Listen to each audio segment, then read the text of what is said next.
ठीक है ना। तो आज हम दान तक ही रखेंगे, ठीक है। तो और इससे संबंधित कोई प्रश्न हो? हाँ हाँ। वो एक समझ नहीं आ रहा चीजें, मतलब समझ क्या मतलब जो भी है। और वैसे पीछे से देखते हैं तो पीछे से देखते हैं कि हाँ वो परिवर्तन शायद आया है। दरअसल ये है जो अंकित कह रहा है, परिस्थितियां एक के साथ नहीं, सबके साथ ही है ना। सबके साथ ये है कि देखो, सारी बातों को ही लेंगे अंकित की धीरे धीरे से, कि हमें बचपन से ही ये सिखाया गया कि हम हैं, हमारे नाम है, हमारा ये ओहदा है, तुम्हें ये बनना है। वो हमारे गहरे अवचेतन तक में चला गया है। लोग ऐसे हैं, हम उससे आत्म सम्मोहित हैं। लेकिन निरंतर यात्रा आप लोगों की रही है, तो इसलिए आप यहाँ बैठे हैं, ये शब्द आपके कानों में पड़ रहे हैं। तो ऐसे धीरे धीरे जैसे तुम जो कलेक्टिव अनकॉन्शियसनेस में हो चारों तरफ से, ऐसे धीरे धीरे तुम कलेक्टिव कॉन्शियसनेस से जुड़ने की कोशिश करो। तो जैसे जैसे तुम कलेक्टिव कॉन्शियसनेस में जुड़ते हो, तो धीरे धीरे तुम्हारी ये प्रॉब्लम्स कम होंगी। लेकिन धीरे धीरे, ये गारंटी नहीं होगी प्रॉब्लम्स होंगी ही नहीं, क्योंकि प्रॉब्लम्स आपके विकास के लिए भी आ रही हैं अस्तित्वगत। हर प्रॉब्लम्स जो आप साधनाएं कर रहे हैं, साधनाओं को करने के बाद आप कहां तक पहुंचे, आपको आपके आंकने के लिए आती है। और आपको आप यहां तक पहुंचे और यहां आपका सब्र टूट गया, तो उसकी गिल्टी नहीं करनी किसी ने। हमें केवल ये सीखना है कि अब हमारा यहाँ के सब्र टूटा, अगली बार और हमें साधनाओं की जरूरत है साधनाएं, और कोई तरीका नहीं है। साधनाएं करते करते जिस दिन आप स्वयं तक पहुंचेंगे, तो वहां पहुंचने पर आपको एक आभास होगा कि ये सारा जो जाल है, ये मैंने ही फैलाया हुआ है। मतलब फैलाया हुआ सबने है, लेकिन आपको आभास होगा मेरे, कि मेरा ही संसार है। यहाँ जितने लोग बैठे हैं सबके अपने संसार है।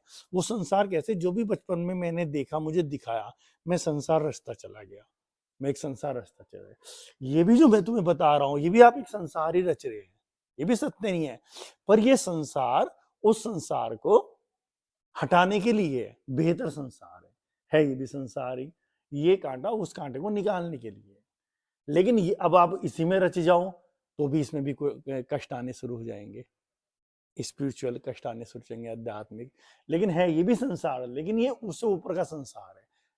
जो डेंसिटी है उसकी, वो कम होनी शुरू हो जाएगी। उतनी पावर में नहीं रहेंगे वो कष्ट, जितनी पावर में अब है। या आप देख सकते हैं जो आपके मित्रगण हैं, आपके रिलेटिव्स हैं, जिन जिन कंडीशंस में वो लोग रहते हैं, आप देखते हैं रोज नोक झोंक, रोज इस तरह की बातें, खींचतान, शादी ब्याहों में हर जगह, उनसे तुम बहुत ऊपर आ गए। वो तुम्हें नहीं अब सताती में बातें, कौन क्या कर रहा है, क्या नहीं कर रहा है, आप उनसे ऊपर आ गए। जब आप इतने ऊपर आ गए, आप देख रहे हो इतने सालों में, और बहुत ज्यादा साधनाएं भी नहीं रही, लेकिन खाली समझ के तल पर ही, तो निश्चित रूप से आप इनसे भी ऊपर आ जाओगे, फिर और ऊपर आ जाओगे। फिर दूसरी चीज है, इसका प्रश्न है अंकित का, समाज में चारों तरफ ऐसी चीज है, तो समाज में समाज के तरीकों को ही अपनाना पड़ेगा। लेकिन उसमें भी दो तल आपको अपने अंदर खड़े करने पड़ेंगे, एक आत्मिक आपकी स्थिति और एक सामाजिक स्थिति। आत्मिक स्थिति सामाजिक स्थिति पे प्रभाव डालेगी, लेकिन सामाजिक स्थिति पे प्रभाव डाल रही है वो समाज के बीच में, तो समाज को लेके आत्मिक स्थिति एक तरह का वहां पर रोल अदा करेगी। पूर्णतः आत्मा में तो आप खड़े नहीं हो सकते, लेकिन सामाजिक नियमों का पालन करोगे आप, लेकिन आत्मिक स्थिति करोगे तो और से बेहतर रहेगा वो और उसे बेहतर रिजल्ट आने शुरू हो जाएंगे। जब बेहतर रिजल्ट आने शुरू हो जाएंगे, तो धीरे धीरे आप उनसे बाहर होने लगोगे। तीसरी चीज तरीका ये है जो आपको करना चाहिए, जिस और निश्चित रूप से तुम बहुत बड़े काम कर रहे हो, एनर्जी लेवल पे इतनी हीलिंग्स कर रहे हो तुम, लेकिन अभी भी हीलिंग्स को तुमने उस तरीके से समझा है। तुम्हें परमात्मा ने एक बहुत बड़ी शक्ति दी है, तुम इनका भी प्रयोग कर सकते हो। तुम्हारे ही मीटिंग में एक बालक है जिसने अपने मम्मी पापा के बारे में बताया, उसको ये निर्देश दिया गया कि नहीं, तुम एक काम करो, तुम अपने मम्मी पापा के सोलर दोनों साफ करो। और निरंतर मैं पूछता रहा आप क्या, अब उसमें उस बालक का कहना ये है कि हाँ, अब तो आपस में तालमेल बहुत अच्छा बन रहा है। तो ये प्रयोग तुम अपनी फैक्ट्री के लिए भी कर सकते हो, ये प्रयोग तुम अपने जो तुम्हारे साथ घटनाएं घट रही उनके लिए भी कर सकते हो। लेकिन जब कोई प्रयोग करता है वो पक्ष विपक्ष में नहीं पड़ता, प्रयोग आत्मा कर रही है। अगर आपने अपनी हीलिंग पावर बढ़ानी है तो आप एनर्जी पे बात कर रहे हैं, ना कि आप किसी व्यक्ति के चेहरे पे कर रहे हैं। तो जैसे हम चेहरे में या उसकी चीज, तो हमारी उसकी जो बुरी आदतें हैं वो सामने आ जाती है, तो भी हम जैसे वो सामने आई तो हम फंस गए उसमें। लेकिन हर व्यक्ति पीछे से तो परमात्मा ही है ना, हर व्यक्ति कोई भी इस पृथ्वी पे है वो सब पीछे से परमात्मा है, परमात्मा का ही तो अंश है ना वो। परमात्मा के ऊपर लेयर चढ़ी है। परमात्मा जो शुद्धतम अवस्था है आत्मा की अवस्थाओं पे लेयर चढ़ी है, इसलिए सब लोग अलग अलग हो गए। तो हमें लेयर से नहीं देखनी, हमें उसकी सफाई करनी है। और सफाई करते हुए भी ध्यान रखना, अगर वो उसकी हम सफाई करें वो हमारे लिए नहीं, वो जगह के लिए लाभप्रद होगा, तो भी आप एक बहुत बड़ा इस पृथ्वी का योगदान कर रहे हैं। तो जो, और जल्दी से घबराना नहीं है कि आपने एक दिन किसी का सोलर साफ करा, एनर्जी साफ करी आपने एक दिन, और एनर्जी साफ करने पर आप अरे अगले दिन भी उसका तो व्यवहार ऐसा ही था। आप अपनी शक्ति को इतनी कमजोर क्यों समझ रहे हो?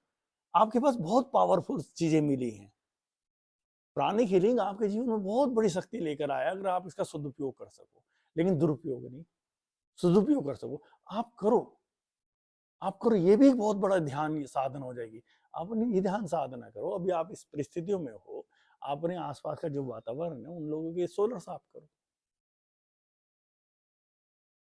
जो भी आपके पास है उनके हार्ट बढ़े करो। कितना अच्छा होता है, सारे रिश्ते आपस में अच्छे हो जाएंगे। हो सकते हैं हम, लेकिन अगर हम वाकई ये ओजिमा को जान गए हैं, जितने भी रिश्ते प्यारे होंगे तो और बढ़ेंगे। कि जो इसने परिवार की भाइयों की स्थिति बताई, हमने कहा नाद करो, तुम जम के नाद करो। अब इसका कहना है कि नहीं, अब भाई वगैरह लोग सही समय पे घर आने लगे हैं, काफी चेंज हो रहा है।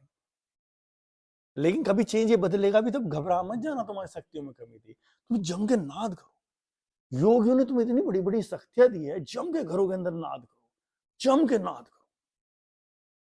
तुम अपना जीवन समर्पित करो इसको, और तुम देखना तुम्हारा जीवन कहाँ पहुंचेगा।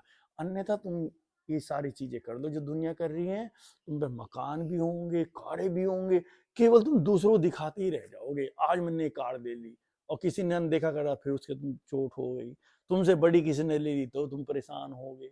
और एक ये मार्ग है जहां तुम किसी को बता भी नहीं रहे और पीड़ा समझ रहे हो, उस पीड़ा को दूर कर रहे हो बैठे। एक ही मार्ग है, और तुम अंदर जा रहे हो। आज प्राणी हीलिंग के कारण तुम बैठ रहे हो, तुम अंदर जा रहे हो। मैं देखता हूँ दोनों बच्चों को, इन पे एक सेकंड का समय नहीं है, लेकिन फिर मैं कहता हूँ कि नहीं यार, अगर मैं पिता होकर ये नहीं दे सकता तो क्या दूंगा। मैं बिल्कुल ऐसे नहीं कमर पे हाथ रख के कह सकता नहीं तुम रहने दो, 11 बजे आ रहे, 11 से 12 तक हीलिंग पे बैठ रहे, क्योंकि मुझे नहीं जन्मों जन्मों तक पार कराना है। और किसकी हीलिंग कर रहे हैं नहीं भी जानते किसी को, लेकिन कोई पीड़ा में। अरे मेरे बच्चे का मन शुद्ध हो रहा है, ऐसे ही तो चाहिए इस पृथ्वी के लिए, ऐसे लोग ही तो चाहिए। मैं तो तुम्हारे लिए सारी बातें कह रहा हूँ कि तुम देखो, तुम बनोगे उस परमात्मा के हाथों। और मैं ये भी नहीं कहना चाह रहा, बार बार मुझे कहना पड़ जाता है तुम्हारे लिए लालच कि परमात्मा शायद तुम्हारा ध्यान रखेगा। शायद बिल्कुल भी ध्यान न रखे, बहुत बड़ा ध्यान हो रहा है। बाकी इसमें पड़ जाओ तुम, जीवन में कुछ भी कर दो, सुख नहीं मिलेगा। यही मार्ग है सुख का। ठीक है ना अंकित? तो यही बात है कि आप प्रयोग करते रहो, आपको निखार रही हैं चीजें। और हो सकता है अपने अंदर झांको, चीजें बुरी लग रही हैं तो हो सकता है कोई कह रहे मेरे ईगो तो नहीं बैठा है, ईगो है मेरे, अपनी मतलब तीर अपनी तरफ ही रखो। मुझे कोई बात बुरी लगी, या मुझे बुरी क्यों लगी, मुझे ही बुरी क्यों लगी, कोई ऐसा तो नहीं है। यही तैयारियां, ये तुम ऐसा नहीं, ये तो सबकी यात्रा है, अनंत है। पर जितना हम प्रयोग पे प्रयोग करते चले जाए। और कोई पर्सन हो भाई, ऐसे नहीं ऐसा, इधर बच्चों कोई पर्सन हो। ठीक है, खत्म करते हैं आज का, ज्यादा टाइम नहीं देते हैं।